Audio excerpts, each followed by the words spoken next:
Okay, with Jonas Fryer, Half Past is the short film played at the Crime Mystery Film Festival.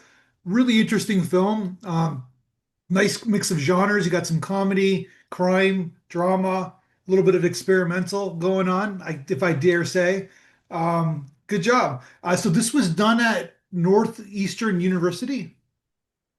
It was, yes. I studied for my master's in digital media program. My final submission, my final thesis project was to essentially make any form of media product that we wanted. And I've had this idea kind of kicking around in my head for a number of years now of doing this non-chronological crime thriller story. And luckily enough, I had an amazing crew of creatives I've been working with for a few years in a group called Northeastern Television, and just felt like this was the right time to make a short film. And so we were in production from May of last year until about early June. So it was about a full month of production and spent a few months in post, and here we are. So this was your kind of thesis film or graduate film? It was, yes. Did you pass? I did. Thankfully, we have passed with full marks. So what did you go to did you like was did you go to this school like since high school? Northeastern University? No, this was for my master's program. So Your master's, okay. I originally grew up in Hingham, Massachusetts, and I studied my bachelor's down in the University of Richmond, so a little bit warmer. But Yeah. I love Boston, and Northeastern offered a great program for specifically video and media production, and so decided to go there for my grad school. That's cool. Hard school to get into, so you must be smart. Thank you. There are definitely quite a few wonderful, bright people that I've been able to work with while I was at Northeastern. So what's the plan for the master's program? It's just to learn like what do you learn in that? I'm just curious, what do you learn in that year? Yeah, it was an interesting program. We all started off with a little bit of computer science, or specifically kind of front end development, developing websites and UX, UI design, that sort of thing. And then everyone in the program was given a sort of concentration track to go in. So some people went in the game design route, some people went in the UI UX route. They offered a great video and film route, and so I decided to go in that route and got a real hands-on boot camp in almost every aspect of production. And so by the time it came to making a thesis film, I was well versed enough in each of the areas to at the least delegate it out to my incredibly talented crew. So is that what you like quote unquote want to do for a living is be a filmmaker? I would absolutely love to be a filmmaker, absolutely working in video in some capacity. Currently, I'm working in video marketing, which is an absolutely wonderful industry. Essentially, any opportunity for me to share stories or help other people share stories is somewhere that I want to be. Gotcha. And you're going to stay in Boston? I love Boston. I would absolutely love to stay here. I know the snow for some people might be a little too much, but Yeah. I do love it here. I could definitely see myself um moving wherever the opportunities are though. But Gotcha. Are they still there is rabid a fan. sports fans in Boston? Oh yeah, Yeah. absolutely. Yeah, it's Patriots, Dunkin' Donuts, and the Celtics 24/7. Oh, really? So the Red Sox, I thought the Red Sox would be on top of the list. That would be the number one sport, no? Definitely when baseball season comes around, but I definitely in past years it seems like even when, the football season's over, people just they can't stop repping their uh Drake May merch going into to Dunkin' Donuts in the morning. Oh, really? Okay. Well, we'll see what happens with Drake May this year. Um, Yeah, yeah, I have as to we will. consider that the luckiest season I've ever seen in a football season. The Patriots going to the Super Bowl. I don't think there's a Things single went their way. person, even the most diehard Patriots fans, I don't think there's a single one that expected them to do No, yeah, as well as they did this yeah, past year. Although the Seahawks were an absolutely incredible team and yeah. gave an No, but absolute I'm saying spectacle. just getting there, like all these kind of like, Stidman, like our the Denver quarterback hurting them, getting hurt, missing them, not even Oh getting yeah, to play the Bills in the playoffs, right? So all these random things. yeah. The stars definitely aligned in a lot of very lucky ways. Okay, so let's talk about your film because this is a pretty ambitious short film. There's a lot of like different locations. There's a kind of like a twist and really where like they're doing a con, so it's got to be smart and you can't really kind of like compromise the audience or like make the audience look stupid. So you got to be smart and you got to be at the same time you got to kind of figure out all the plot points and you got location. So pretty ambitious. What's your experience directing before this film? Yeah, I've in terms of my experience of directing, I've directed a number of shorter short films before. Most of them were micro budget on, maybe taking place in one or two locations that were able to secure for free. Yeah. I definitely felt like once I had the story I wanted for this, I kind of knew that the scope of this needed to be a bit larger. I originally envisioned this of being maybe like a 5 to 10 minute short film, but then Yeah. as we sort of dug into the characters and dug into the sort of the ideas we were exploring, we realized that we needed to really kind of expand the scope of this thing. And so it definitely involved a lot more pre-production work. We're about pre-production for about 4 to 5 months. But thankfully I had the absolute best team in the world to work with, and they gave their A+ game every step of the way. And so I could not be more grateful for every single person who helped out on this. So talk about the casting. Where did you find I'm just curious, did you do auditions for your cast? We did, yes. There was a number of people from the film collective I was a part of at Northeastern is called Northeastern Television, NUTV. We have quite a few actors there, so we were able to cast probably about a little 2/3 of the cast through that. We've also reached out to a number of people in the Boston community as well as on Backstage, and ran a pretty standard audition process. We allowed them to send in an audition tape, and then uh, after that we would have a callback and allow them to send in another audition with a particular scene. And thankfully we didn't really have to go back to the drawing boards in terms of the cast in a lot of ways. Once we locked in on who we wanted, we knew they were the right people for all the roles, and they absolutely blew it out of the park. I could not be more impressed by the amount of work that they did for this. So talk to me about your cinematographer. Did a really Yes. great job, like really nice shots, nice selection, nice kind of lighting. Did you storyboard things? How did you kind of create your shot list? Yeah, Brian Liu is the name of my director of photography, as well as Peter Phelan, who was our first AC, and he was the DP on the shoot day in the bar. And we absolutely did storyboards before this. I'm not the best artist, so I kind of left it a little bit up to Yeah, interpretation. I also knew I trusted both Brian and Peter's judgment with regard to the visual aspect of this. I didn't have a clear idea of how I wanted to look visually. There's definitely a few shots that stuck out in my mind when I was writing the script, but in terms of the actual shot list and creating the overall look of the film, a lot of it came down to Brian's sensibilities. We spent a lot of time just scouting out the locations and just taking some initial potential photographic storyboards. And I think having a DP that you can trust and being able to tell you that, hey, maybe you're right, I have a better idea than my mhm, sort of initial instincts.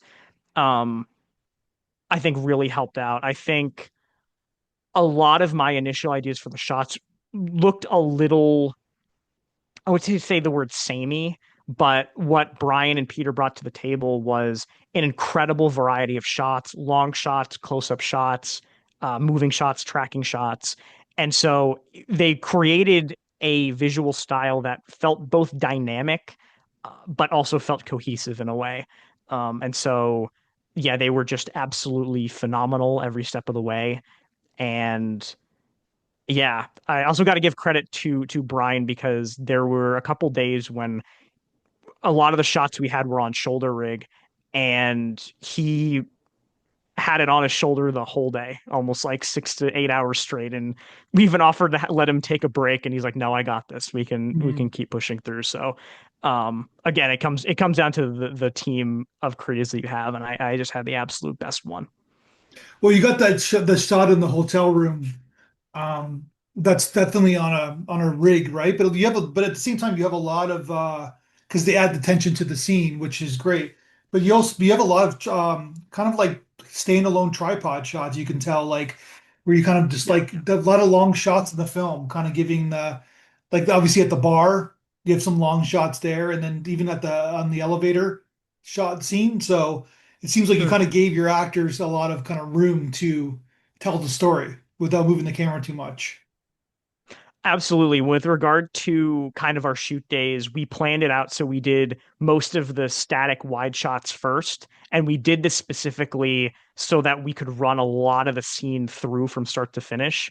And Yeah. so it gave the actors the ability to sort of get a feel for what the scene is. Because even with the amount of rehearsals we did, once you're in the space, it's going to feel different. You have to get used to the environment you're in. And so it allowed the actors to get a sense of really what the scene is and what their role is.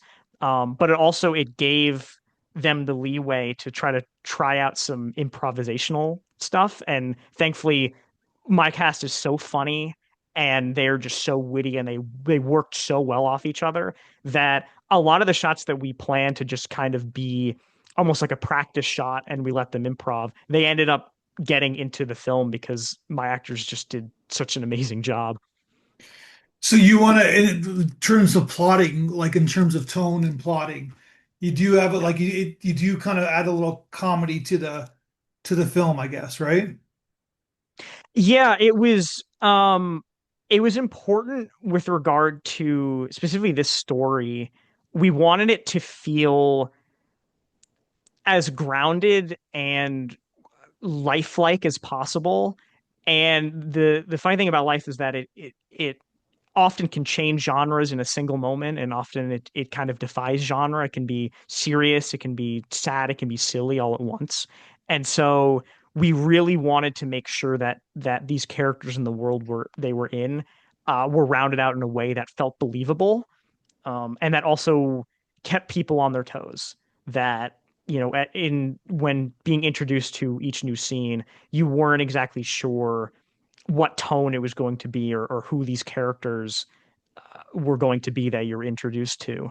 Yeah. Um, and it's also with regard to the sort of the back and forth of time that we were playing with. We wanted sort of the earlier stuff that happens in the first half of the hour to be a little bit lighter before things go wrong. And then the sort of scenes that happen in the back half to kind of have a little bit more weight and a little bit more groundedness to show that Yeah, because the tone we're itself has emotionally kind of been involved, messed with. right? So you could do that. You Right. could kind of like that kind of tone, like we're in the second half, we want to know what's going to happen next, right? So you could make it serious, right? Absolutely. So, yeah, so basically, what attracted you to like a con movie? Like, what kind of Mhm. got, what do you think that kind of interested you to make a movie like this? Because you Yeah, I do it mean, in I've real life? Is always that what you really do for a living? yeah, yeah, you Yeah. got me. Sorry. Yeah, this is actually a documentary film. Yeah. Um, yeah, I mean, I absolutely love and I grew up watching so many different crime thrillers from 70s, 80s, 90s. Reservoir Dogs, Memento, Usual Suspects. It touches upon a really interesting part of the human psyche, and it pushes people to make decisions in really kind of high stakes scenarios, and I find being able to watch that very fascinating. At the same time, I also felt that when it came to coming up with this sort of story, because I had the idea of wanting to do a non-chronological narrative for a long time. I didn't Yeah. really feel like I had the right story for it in a way that it felt like it needed to be told in this way. And so I sat on it a while, and then eventually it kind of came around the time when I started to feel that even some of the best crime stories, there is a bit of romanticization of it in a ways that it's sort of there's almost something even alluring about even some of the darkest crime stories out there.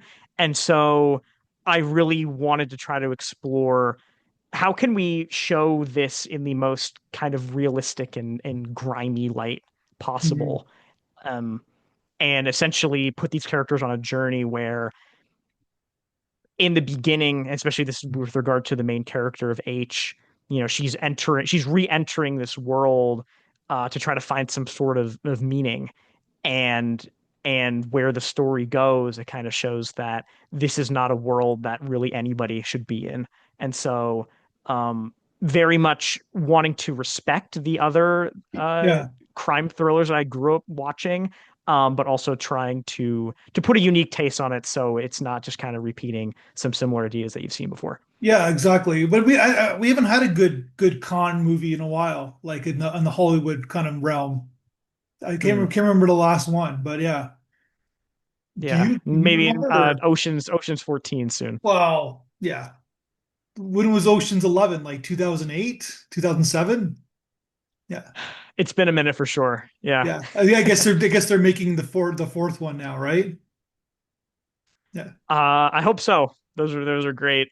Well, Those are great movies. So, I think some people need some hits. That's what they always go back when like Clooney needs a hit so he can fund his movies and kind of thing, right? So mm, yes. so I Do one for gotta me, do one yeah, for you, I heard is the what's saying. that?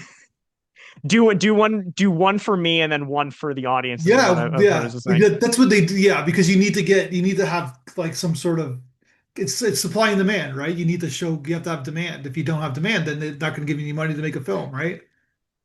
Absolutely. So Rachel Simone Solomon, that's her name. She Yes. stands out in your film. She is amazing. Yeah. Yeah. Um yeah, I kind of knew the answer. We had quite a few people audition for H, but the moment I saw her audition tape, I just kind of knew that she was not only the right fit for the character, but understood it.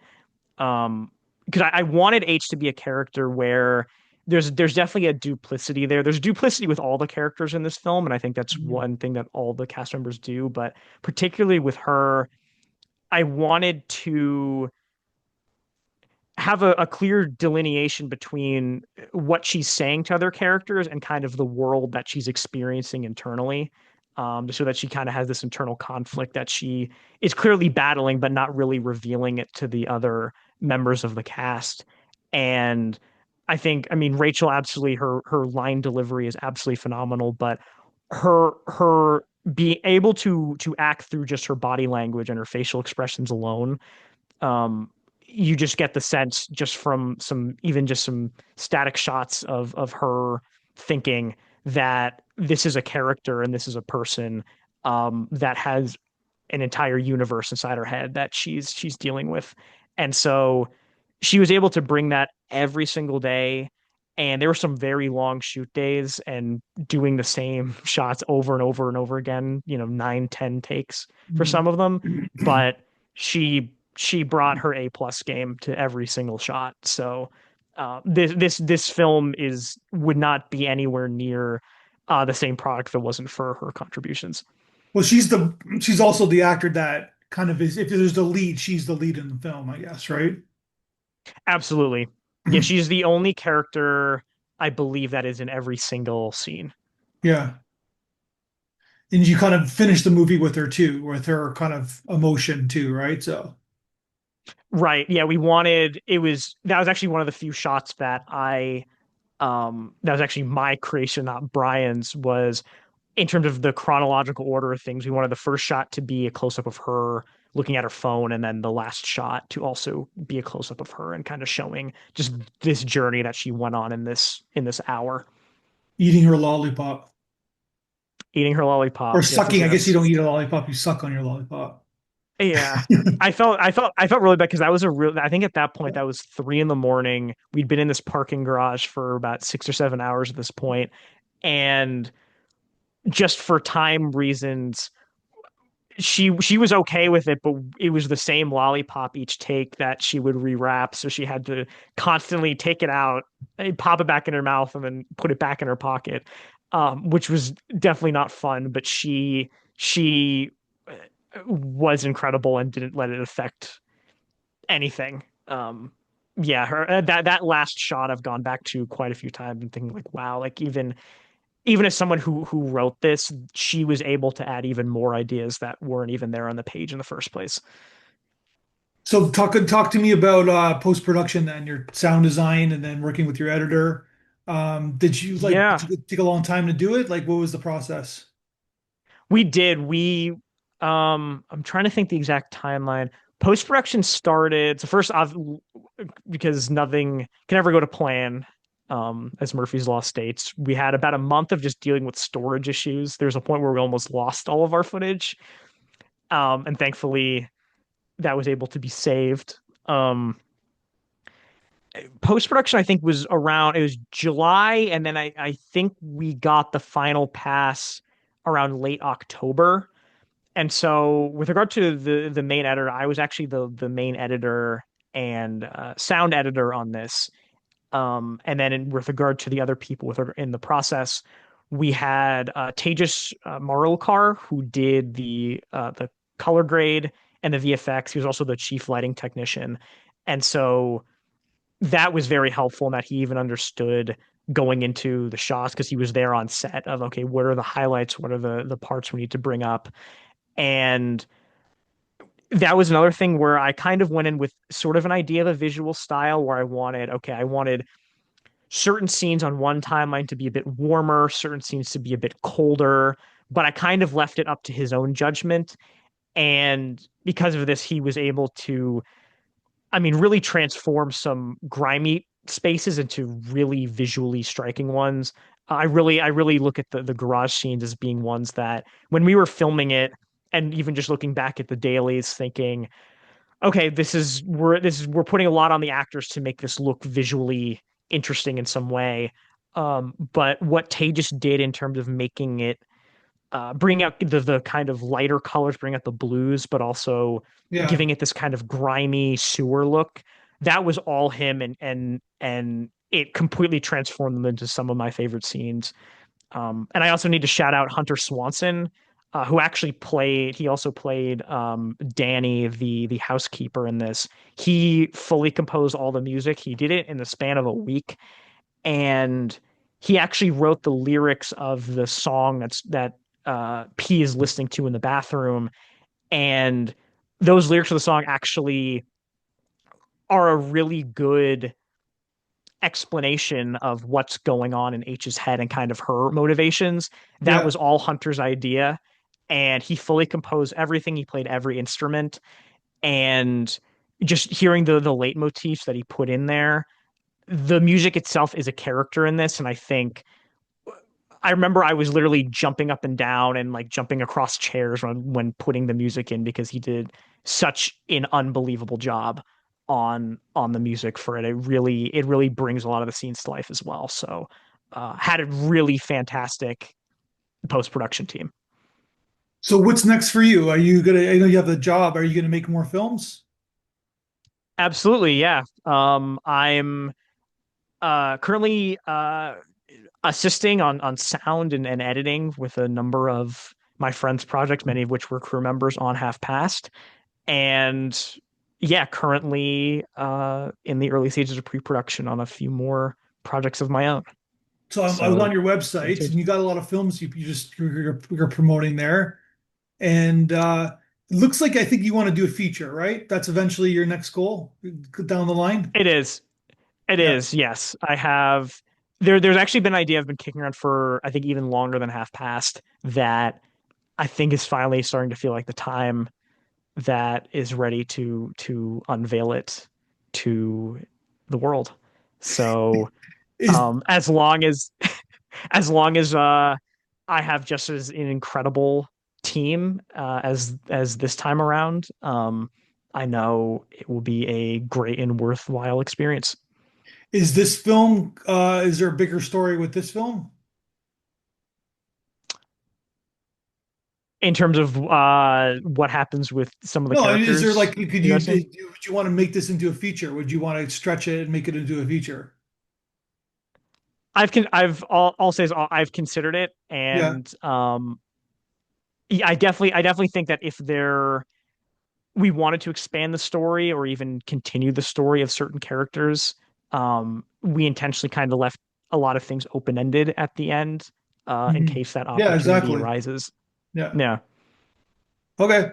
So something that you have in the back of your head mind, but you're focused on other things right now, I guess, right?